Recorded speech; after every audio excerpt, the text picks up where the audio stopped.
Rich man humiliates poor family in an expensive restaurant, and waitress teaches him a lesson.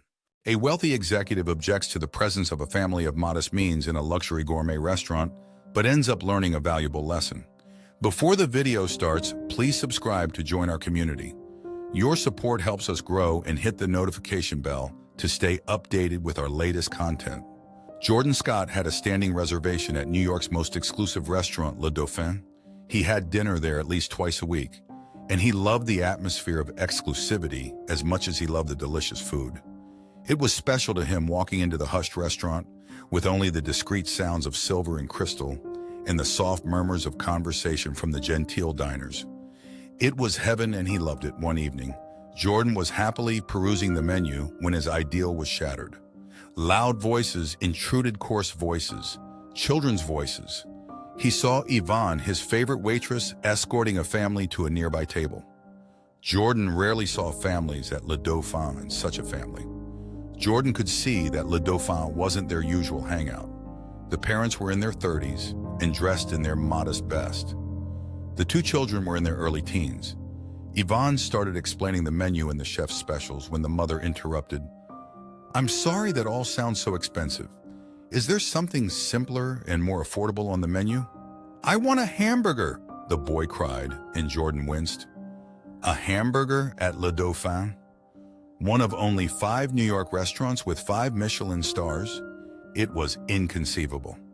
Jordan intervened. "I say," he said, "if you want cheap and shoddy, there's a grill across the street that's just your style." "Excuse me?" asked the father, blushing. "Are you talking to us? Money doesn't give you the right to demean people." "Yes," said Jordan arrogantly. "If you can neither afford nor appreciate the type of food Le Dauphin serves, you need to go." "We have every right to be here," cried the mother. "Right? Money buys rights." Jordan sneered. "And you don't look as if you can afford breadsticks at a truck stop." "Look," said the father, obviously making an effort to be calm. "All we want is to have our dinner quietly. It's a special occasion, a celebration." "Hurrah!" cried Jordan mockingly. "Go celebrate somewhere else. Can't you see you don't belong here?" The mother placed a hand on the father's arm. "Look, Jack, let's just go." The father, Jack, glared at Jordan. "No, Sally. You've always dreamed of having dinner here, and it's your birthday. We saved up for this, and we're not leaving." Jordan laughed. "Oh my! You had to save for this like it was a vacation. That's so pitiful." Jack stood up. "You're right, Sally. We'd better go before I do something rash."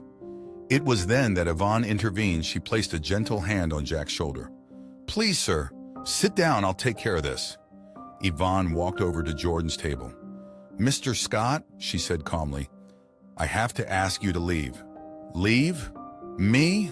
You stupid girl, have you forgotten how much money I spend at this restaurant? How much I leave you in tips?" Jordan gasped. "No, sir, I haven't, but that doesn't give you the right to insult other guests," Yvonne said quietly.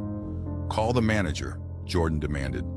And so Yvonne did. The tall, elegant gentleman listened calmly to Jordan's vicious diatribe about low-class patrons spoiling the ambiance, and Yvonne's demand that he leave, and nodded. "Oh dear," he said. "Yes, I see that you really are upset, Mr. Scott." Jordan cast Yvonne a triumphant look. "I want this woman fired," he cried. The manager continued, "And I must ask you to leave and return when you are in a calmer mood." "What?" screamed Jordan. "You're throwing me out? I'll destroy your restaurant's reputation. I have power, influence, money." "Mr. Scott," the manager said calmly, "if you don't leave now, I will call the police and have you removed. On second thought, you are barred from Le Dauphin for life." Sputtering and gasping, Jordan left the restaurant. The manager came to the family's table and introduced himself. "I hear, Madame," he said to Sally, "that dinner at Le Dauphin is one of your dreams and that it is your birthday?" "Yes," said Sally, blushing. "I saw this restaurant in a movie, and I always wanted to be here." She gestured at the elegant decor. "This is a dream come true. In honor of your birthday, Le Dauphin would like to offer you and your family dinner on the house." He winked at the boy. "And I think I can talk the chef into making us an extra special burger and fries."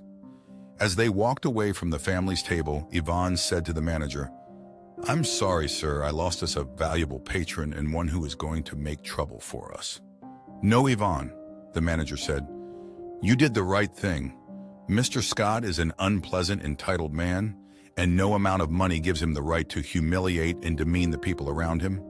Above all, we are here to serve people, to give them a happy experience, a memory of a perfect meal, and that is what that family came here for.